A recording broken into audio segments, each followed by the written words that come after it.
प्रणाम। आज हम बात करेंगे उपनिषदों की। जितना कि भारत में वेद और पुराणों का महत्व है, उतना ही उपनिषदों का भी अति विशिष्ट स्थान है। और यदि हमने उपनिषदों को नहीं जाना तो शायद फिर हमने कुछ भी नहीं जाना। उपनिषद का अर्थ होता है समीप बैठना। जैसे मैं शीतलता से बचने के लिए अग्नि के समीप बैठा हूँ। उपनिषद अर्थात समीप बैठना। किसके समीप बैठना? ईश्वर के समीप बैठना, गुरु के समीप बैठना, ज्ञान के समीप बैठना, सत्य के समीप बैठना और पूर्णता के समीप बैठने को ही उपनिषद कहा जाता है। अब हमें उपनिषद को विस्तार से समझने की जरूरत है। हालांकि सर्वप्रथम ये मैं बता दूं कि भारत में सुनिश्चित तौर पर उपनिषदों की संख्या 108 है। लेकिन इसका अर्थ ये नहीं कि उपनिषद मात्र 108 ही हैं। 108 प्रमुख उपनिषद हैं। उसके अतिरिक्त भी अन्य छोटे उपनिषद प्राप्त होते हैं, जो अनेकों ऋषियों के द्वारा उत्पन्न और प्रदत्त हैं। उपनिषदों की क्या विशेषता है? उपनिषद गुरु और शिष्य का संवाद है। उपनिषद एक एक चीज की व्याख्या है। उपनिषद अपने आप में दर्शन है। उपनिषद अपने आप में ज्ञान है। अलग अलग ऋषियों ने अलग अलग उपनिषद को प्रकट किया है। उपनिषदों में अलग अलग विषय हैं। जैसे किसी उपनिषद ने एक विषय चुना हादि विद्या, और किसी ने चुना मधु विद्या, किसी ने कादि का विवरण किया और किसी ने श्री विद्या का विवरण किया, किसी ने रुद्राक्ष की महिमा और रुद्राक्ष के महत्व का दर्शन को स्पष्ट किया, तो किसी ने ब्रह्म और तप के दर्शन को स्पष्ट किया है। इसी प्रकार एक एक उपनिषद अलग अलग तत्वों को स्पष्ट करता है। लेकिन उपनिषदों के संबंध में एक बड़ी विशेष बात, बेहद सुंदर और सौंदर्यमयी, आनंदित और सुख देने वाली, वो क्या कि उपनिषद कलेवर में बहुत छोटे होते हैं। वो बहुत विशालकाय नहीं है। यदि आप बृहदारण्यक उपनिषद को छोड़ दें और कुछ अन्य उपनिषदों को छोड़ दें, तो उपनिषद बहुत छोटे छोटे और बहुत ही सूक्ष्म रूप में प्रकट होते हैं। लेकिन यही तो आनंद है। उपनिषद ही एक ऐसा विषय है जो सबसे लघु होने पर भी इतना विराट और इतना अलौकिक है कि उसकी था सरलता से नहीं मिल पाती। इसलिए उपनिषद का अर्थ ही है समीप बैठना। जब तक तुम गुरु के समीप नहीं बैठोगे, जब तक तुम धर्म के आश्रय में नहीं बैठोगे, जब तक तुम पूर्णता प्राप्त करने के लिए पूर्णता के निकट नहीं बैठोगे, तब तक तुम उपनिषद के दर्शन को समझ ही नहीं पाओगे। उपनिषद का अर्थ मौलिक रूप से जो सिद्धों के पंथ में है, कौल परंपरा में है, वो है गुरु के तेज और ईश्वर के आश्रय के समीप मौन होकर बैठ जाना। जबकि अगर तुम उपनिषदों को देखते हैं और उपनिषदों को देखते हो और उसके आसपास दृष्टिपात करते हो, तुम्हें पता चलेगा कि वहाँ मौन होकर तो कोई बैठता ही नहीं, वरन सब प्रश्न करते हैं, जिज्ञासाएं हैं, जिज्ञासाओं का समाधान है। तप का महत्व वहाँ स्पष्ट दृष्टिगोचर होता है। ऋषि जीवन कैसा होना चाहिए, सन्यासी कैसा होना चाहिए, वानप्रस्थी कैसी होनी चाहिए, इन सभी तत्वों को उसमें भली भांति स्पष्ट किया गया है। इसलिए उपनिषद अनूठा विषय है। अब सन्यास जीवन, परिव्राजक व्यक्ति अथवा वानप्रस्थी को कैसा होना और उनके जीवन का कैसा दर्शन होना चाहिए, इन सब को तो उपनिषद ने स्पष्ट किया। लेकिन एक उस व्यक्ति की बात अभी मैं कर रहा हूँ जिसका अभी उपनिषद से कोई परिचय ही नहीं, और उस व्यक्ति और उस साधक की मैं बात कर रहा हूँ जो अब उपनिषद के बारे में जानना चाहता है। तो प्रारंभिक परिचय हिमालय में सिद्ध लोग अथवा सिद्ध संत किस प्रकार से उसको व्यक्त करते हैं, तो उनका तरीका तो केवल यही है। वो केवल इतना ही कहते हैं कि शांत होकर गुरु तत्व, गुरु परंपरा और गुरु मंडल के निकट बैठ जाओ और गुरु के सम्मुख अपनी जिज्ञासा प्रकट करो, और प्रस्तुत जिज्ञासा का जो उत्तर दिया जाए वही उपनिषद होता है। हालांकि ये बेहद सुंदर और अच्छी व्याख्या है और इससे सुंदर और अच्छी व्याख्या और नहीं मिल सकती। लेकिन केवल इतनी व्याख्या तुम्हारे लिए पर्याप्त नहीं है। फिर भी प्रमुख तौर पर यदि समझाना हो, यदि समझना हो, तो ये कहना बेहतर है कि ईश्वर के आश्रय में गुरु और शिष्य का परस्पर साथ बैठना और ईश्वर को प्राप्त करने के लिए समस्त जिज्ञासाओं का समाधान प्राप्त करना और एक अद्भुत मार्ग में गति करना ही उपनिषद है। उपनिषद को अनेकों विद्वानों ने, अनेकों ऋषियों ने, अनेकों संतों ने, अनेकों अवतारी चेतनाओं ने अपने अपने तरीकों से प्रस्तुत किया है, लेकिन सब ने एक स्वर में उपनिषदों के महत्व को बेहद और बेहद उत्तम आंका है। प्रधान तत्व उपनिषद है। इसलिए कोई भी शिष्य, कोई भी साधक यदि संपूर्ण प्रपंच छोड़कर गुरु के आश्रित होकर बैठता है, उसे उपनिषदों का ज्ञाता माना जाता है। एक उदाहरण मैं देना चाहता हूँ। हिमालय में औलख नाम के एक दिव्य ऋषि हुए। इनकी एक बड़ी विचित्र कथा है जो मुझे हमेशा से गुदगुदाती रही है। वो कभी भी पठन पाठन, अध्ययन, यज्ञ, कर्मकांड, वेद पाठ इत्यादि में रुचि नहीं लेते थे। योग इत्यादि उन्हें करवाने की नित्य चेष्टा होती, लेकिन उनकी योग में भी सहज रुचि नहीं थी। ऐसी परिस्थिति में संपूर्ण आश्रम और गुरु मंडल परेशान था कि औलख का क्या होगा। लेकिन उस परिस्थिति में भी वो एक दिव्य ऋषि के रूप में प्रतिष्ठित हो गए। और उनके ऋषि के रूप में प्रतिष्ठित होने का रहस्य क्या है? क्या उन्होंने किसी ग्रंथ को पढ़ा? नहीं। तो उन्होंने क्या किया? वो केवल दो ही कार्य करते थे। एक, ये मानकर बैठ जाते थे कि जो मेरे गुरु मुझे उपदेश देंगे वही शास्त्र है, वही विद्या है, वही सत्य है, इसके अतिरिक्त और कुछ नहीं। केवल इस एक अचूक और दृढ़ विश्वास ने उन्हें ऋषि बना दिया। और दूसरा विश्वास उनका यह था कि ईश्वर की शरण में मैं हूँ और मैं ईश्वर के लिए ही प्रत्येक कार्य कर रहा हूँ। इसलिए वो सुबह से शाम तक लकड़ी काटते, आश्रम की व्यवस्था देखते, भोजन की व्यवस्था देखते, अपने गुरु के लिए भिक्षा मांग कर लाते, जो कि अनिवार्य कर्तव्य माना गया। और गुरु कहीं भूखे न रह जाए, गुरु के पास धन की कमी ना हो जाए, गुरु के पास आश्रय की कमी ना हो जाए, गुरु के पास लकड़ियों की कमी ना हो जाए या अन्य तत्वों की कमी ना हो जाए, इसके लिए वो सदैव चिंतित रहते थे। और नगर इत्यादि जाकर, दूर दूर जाकर, वनों में जाकर फलों को चुगते और कंदमूलों को खोद कर लाते, इस प्रकार के कामों में जुटे रहते। लेकिन इसके अतिरिक्त वो अन्य कोई कार्य में, किसी कार्य में अपना चित्त नहीं लगाते। इसी कारण धीरे धीरे वो उपनिषदों के श्रेष्ठ ज्ञाता होगा। और एक विचित्र बात और भी है जिसे तुम्हें बड़ी गहराई से समझना होगा कि उनका संपूर्ण जीवन अद्भुत तो था, लेकिन उन्होंने कभी किसी उपनिषद को खोलकर भी नहीं देखा। उपनिषद की पुस्तकें, जो पांडुलिपियां लिखी गई थी गुरुओं के द्वारा, ऋषियों के द्वारा, जो आश्रम में उपलब्ध थी, उन्होंने कभी किसी उपनिषद को हाथ भी नहीं लगाया।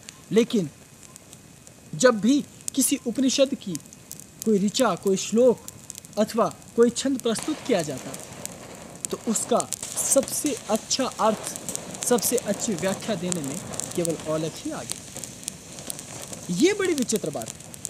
इसलिए उपनिषद एक पुस्तक के रूप में तुम्हारे सम्मुख आती है, लेकिन वो बेहद जटिल होती है। उसके एक एक शब्द में महासागर छिपा है। इसलिए उपनिषद को समझने के लिए अलंकारिक बुद्धि भी चाहिए और बुद्धि का विकट विलास भी चाहिए। वेदों को तो केवल वो व्यक्ति समझ सकता है जिसके पास वाणी और बुद्धि का विलास भी नहीं है। वो केवल आत्मस्थ भाव में स्थित होकर के भीतर उस दिव्य वेद को प्राप्त करता है जो इस सृष्टि का सत्यमय और पूर्ण ज्ञान है। और पुराण को वो व्यक्ति हासिल करता है जो साधना की उस स्थिति पर आ गया है जहां उसने अपने जीवन की उस स्थिति को पा लिया है कि बस अब केवल मुक्ति अथवा मोक्ष ही शेष रह गया है, बाकी तो उसने सब कुछ जान लिया। तो ऐसी स्थिति में वो व्यक्ति पुराण का जानकार पूरा काल से लेकर अब तक की समस्त विद्याओं को जान जाता है। इसलिए वो पुराण का एक अधिकारी व्यक्ति होता है, अधिकारी साधक और ऋषि होता है, और वो सब कुछ जानने वाला दिव्य दर्शनीय और वंदनीय वृंद हो जाता है, गण हो जाता है, ऋषि हो जाता है, ब्रह्म ज्ञानी हो जाता है। लेकिन उपनिषदों को जानने वाला, इसकी रीत इन दोनों से अलग है। उपनिषदों को जानने वाला ब्रह्म तत्व के निकट है। उपनिषदों को जानने वाला पुराणों के ज्ञान से जुड़ा हुआ है। उपनिषदों को जानने वाला वेद तत्व को भीतर जान रहा है। लेकिन उपनिषदों की विलासिता यह है कि ये सब होने के बाद भी वो तर्क करता है, वो वितर्क करता है, वो संसार से नहीं भागता, वो संसार को दर्शन देता है, वो संसार से जूझता है, और वो अपनी अनुभूति को चाहे टूटे फूटे शब्द ही क्यों ना हो, लेकिन उत्तम से उत्तम शब्द चुनकर उन्हें प्रस्तुत करता है, अर्थात अपने ज्ञान को, अपनी अनुभूति को, ताकि समाज, ताकि मनुष्यता, ताकि ब्रह्मांड, ताकि सृष्टि ज्ञान प्राप्त कर सके। उपनिषद का जानकार बेहद अलग होता है, इसलिए तुम उसे सरलता से नहीं समझ पाओगे, क्योंकि उपनिषद का जानकार कई बार ऐसे शब्दों का प्रयोग करता है जो देखने में अति साधारण और छोटे लगते हैं, लेकिन वास्तव में वो उतने छोटे और साधारण नहीं होते, वरन वो तो बेहद विकट और बेहद विकराल होते हैं। उन्हें समझने के लिए बहुत अधिक बुद्धि का और वाणी का विलास चाहिए।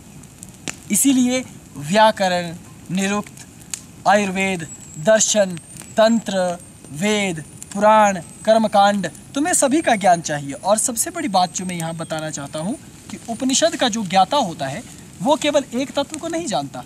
इसीलिए उपनिषद को जब तुम टटोल कर देखोगे तो ये पाओगे कि उपनिषद ने एक विद्या अथवा एक तत्व का निरूपण नहीं किया।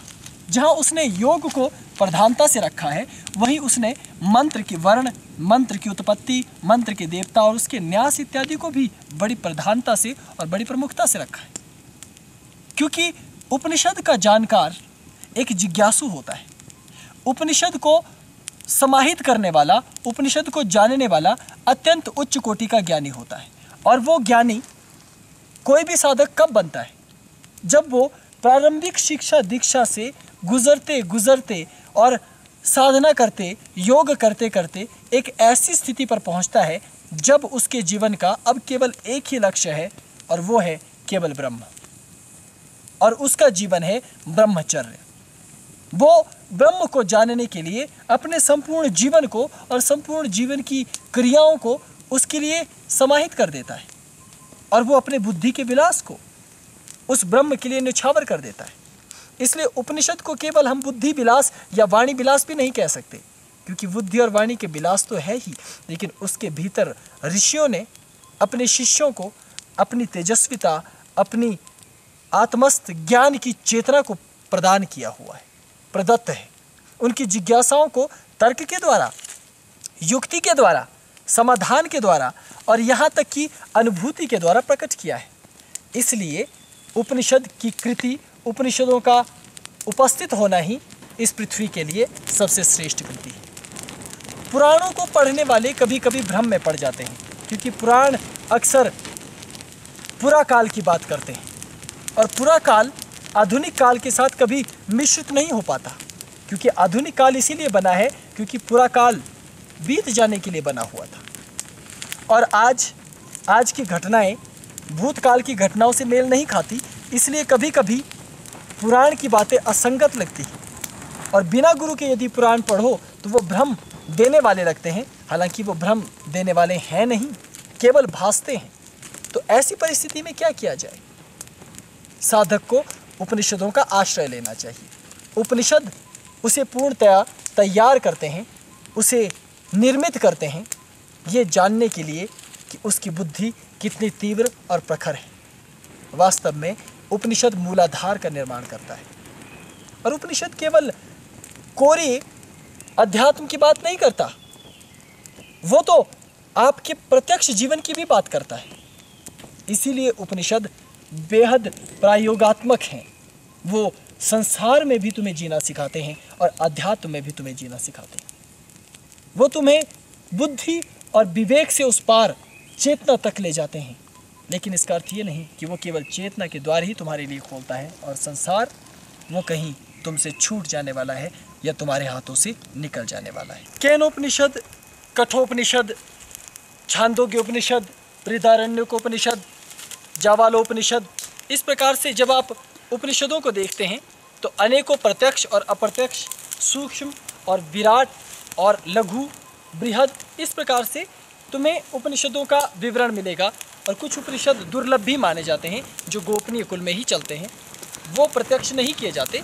लेकिन आज भी हमारी सिद्ध परंपराओं में और कौल परंपराओं में बहुत से उपनिषदों को मौखिक रूप से ही साधकों को प्रदान किया जाता है।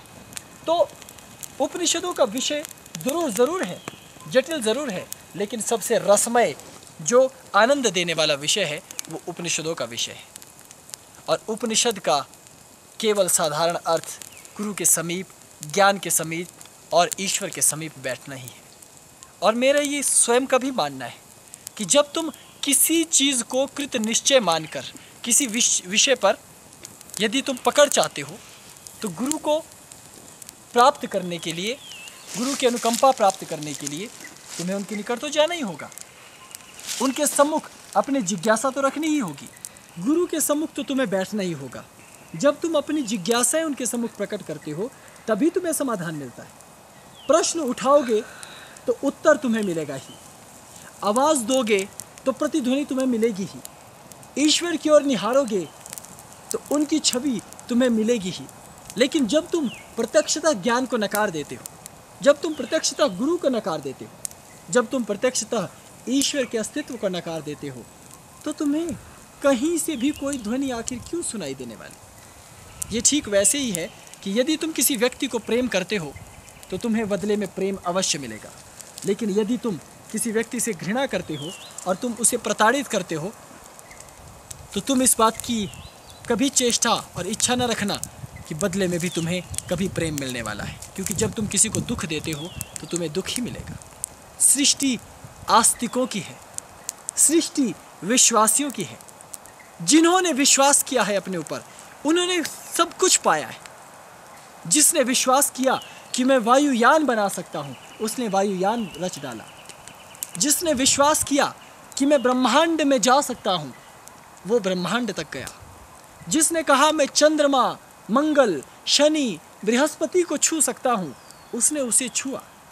जिसने कहा मैं चिकित्सा शास्त्र के आधुनिक से आधुनिक, विराट से विराट तत्व का निर्माण और खोज कर सकता हूँ, उसने वो किया। जिसने सोचा मैं अद्भुत ज्ञानी बनूंगा, वो बना। जिसने सोचा मैं अद्भुत योद्धा बनूंगा, वो बना, क्योंकि उन्होंने विश्वास किया। इसी भांति जब तुम प्रकृति पर विश्वास करते हो, गुरु पर विश्वास करते हो, ज्ञान पर विश्वास करते हो, ईश्वर पर विश्वास करते हो, प्रकृति पर विश्वास करते हो, तो आनंद तो होगा ही। वो तुम्हें उत्तर तो देंगे ही। बस तुम्हें अपने कान खोलने, तुम्हें केवल बैठना है, तुम्हें केवल स्वीकारना है। और वास्तव में उपनिषद स्वीकार करना ही तो है। कोई भी उपनिषद हो, कितने भी उपनिषद हो, कोई भी उनका तत्व हो, कोई भी उनका सार हो, वो गुरुमुख से होता हुआ, दैवमुख से होता हुआ तुम तक पहुंचता है। लेकिन वो तुम्हारे भीतर भी अनुभूति में बसता है, इसलिए तुम्हें उसे जानना चाहिए। उपनिषद मेरा भी प्रिय विषय है। हालांकि आज मैं किसी उपनिषद विशेष पर तुम्हें कुछ नहीं बताने वाला, क्योंकि मैंने बताया कि उपनिषद एक जटिल विषय है।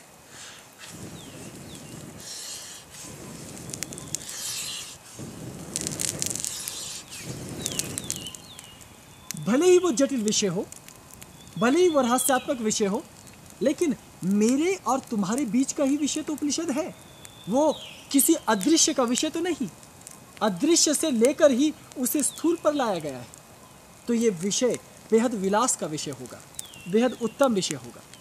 तो तुम्हें इस विषय को जानने के लिए अपने आप को निर्मित करना चाहिए। तुम्हें चाहिए कि तुम पहले उपनिषद और उपनिषद के तत्व को समझने की चेष्टा करो।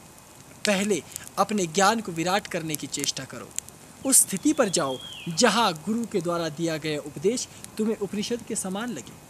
जहाँ गुरु ने एक शब्द कहा और तुम्हें उसके 1000 अर्थ महसूस होते हों और तुम आनंदित होने लग जाओ, तो धन्य हो तुम, क्योंकि तुम अब अपने आप में उपनिषद हो। और ऐसी स्थिति में ही तुम उपनिषद को समझने के अधिकारी होने लगते हो। हालांकि मेरे विषय में एक बड़ी विचित्र बात लोग कहते हैं, क्योंकि मेरे पास भी गुप्तचर है। जैसे सम्राटों ने गुप्तचर रखे थे, मेरे पास तो अनेकों प्रकार के दृश्य, अदृश्य, ज्ञात, अज्ञात, प्रत्यक्ष और सूक्ष्म अनेकों गुप्तचर हैं। तो मैंने सुना है कि लोग मेरे विषय में ये कहते हैं कि मैं सीधे सीधे विषय को कभी स्पष्ट नहीं करता और मैं सीधे सीधे मार्ग को नहीं बताता। कभी दाएं घुमाता हूँ, कभी बाएं घुमाता हूँ, कभी ऊपर की बात करता हूँ, कभी नीचे की बात, जबकि मुझे चाहिए कि मैं सीधे सीधे सभी तत्वों को स्पष्ट कर दूँ। मैं इस आरोप को सहर्ष स्वीकार करता हूँ। इसका कारण है, मैं चाहूँ तो तुम्हें सीधे सीधे बता सकता हूँ कि ये उपनिषद है, ये अध्याय है, ये श्लोक है, इसका ये अर्थ है और तुम इसे जान जाओ। लेकिन इससे कभी विकास नहीं होता, इससे तुम्हारा निर्माण नहीं होता, अपितु तुम्हारे पास एक रटा रटाया ज्ञान पहुँचता है। और मैं तुम्हें नपुंसक या मुझ पर आश्रित हुआ नहीं बनाना चाहता, क्योंकि ये उपनिषद का अर्थ नहीं। उपनिषद का अर्थ यही तो है, समीप बैठना। क्या तुम समझ रहे हो मैं क्या कहना चाहता हूं? समीप बैठना अर्थात तुम गुरु के पास गए, तुमने गुरु से कुछ पूछा, गुरु ने कुछ बताया, लेकिन तुम समीप बैठे रहे, तुम उठे नहीं। गुरु ने यह कहा कि पुत्र अग्नि इस प्रकार प्रज्वलित होती है, आग जली और तुम चले गए, क्योंकि तुम्हें तो ये पता चल गया कि आग ऐसे जलती है। नहीं, ये उपनिषद नहीं है। उपनिषद का अर्थ है कि अभी बैठे रहो, अभी आगे सुनो, अभी राज और भी है, अभी रहस्य और भी है। वही शिष्य पाता है, वही साधक प्राप्त करता है, वही भक्त अपने ईश्वर से कुछ प्राप्त कर पाता है, जो ईश्वर के मार्ग पर स्थित रहे, स्थिर रहे।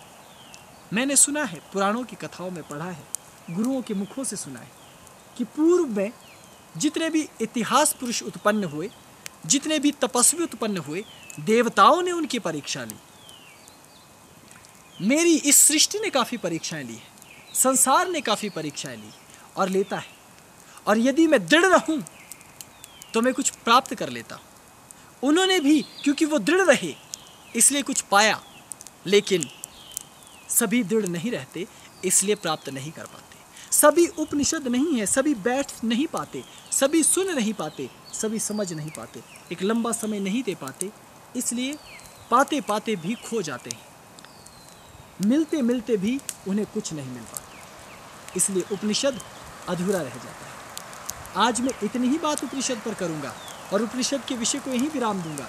लेकिन आज मैं हिमालय के वनों में हूँ, तो तुम्हें कुछ अपना परिवेश भी दिखाता हूँ। ये देखिए जरा ऊपर की तरफ इन वृक्षों को, यहाँ शीतल हवाएं चल रही हैं, पूरे वृक्ष झूम रहे हैं। इन वृक्षों में एक संगीत उठ रहा है।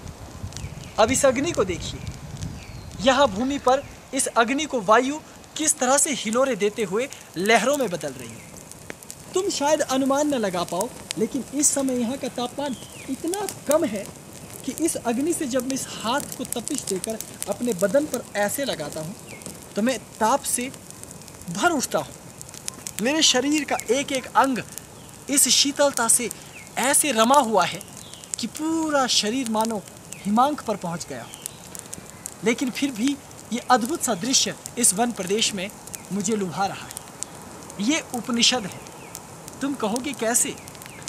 क्योंकि ये प्रकृति है, ये मेरी माँ है, ये महामाया है, जिसे लोग असत्य समझते हैं, मैं उसे सत्य समझकर पुकारता हूँ। वन प्रदेश के पक्षियों को सुनो,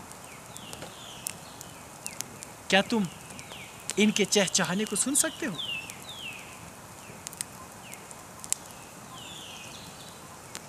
मेरे आसपास सुंदर सुंदर पक्षी हैं, बेहद एकांत और बिहर स्थान है, लेकिन कितना आनंदमय है कि यहाँ केवल तुम हो और केवल मैं हूँ। हम दो के अतिरिक्त केवल गुरु, परंपरा और हमारे इष्ट ब्रह्म है।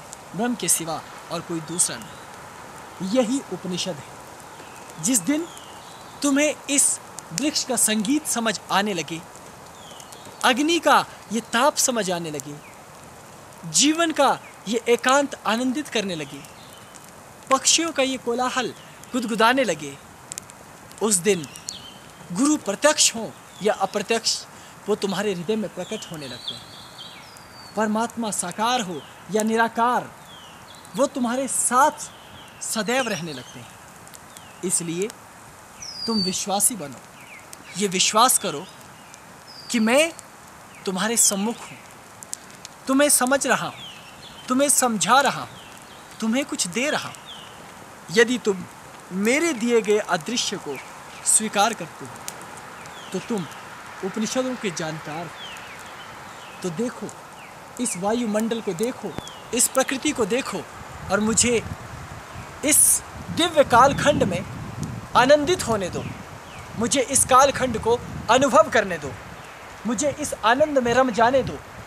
इस अलौकिक वृक्ष, वन और इस संपदा का, इसका आनंद लेने दो। इस पृथ्वी को अनुभव करने दो, इस संगीत को सुनने दो जो इस वृक्षों पर से उठता है। इन हवाओं को सुनने दो, क्योंकि यही प्रकृति की ध्वनि उपनिषद है। इस धूम्र को देखने दो, क्योंकि यही धूम्र उपनिषद है। इस अग्नि के निकट ध्यान लगाने दो, क्योंकि यही उपनिषद है। मुझे कुछ शब्द कहने दो, क्योंकि ये शब्द उपनिषद है। मेरी अनुभूति को तुम अनुभव करो, क्योंकि यही उपनिषद है। यदि तुम मेरे आत्मानुभव को अनुभव करते हो तो अब तुम्हें कुछ और पाने की ज़रूरत नहीं, कुछ और पढ़ने की ज़रूरत नहीं, कुछ और सुनने की ज़रूरत नहीं।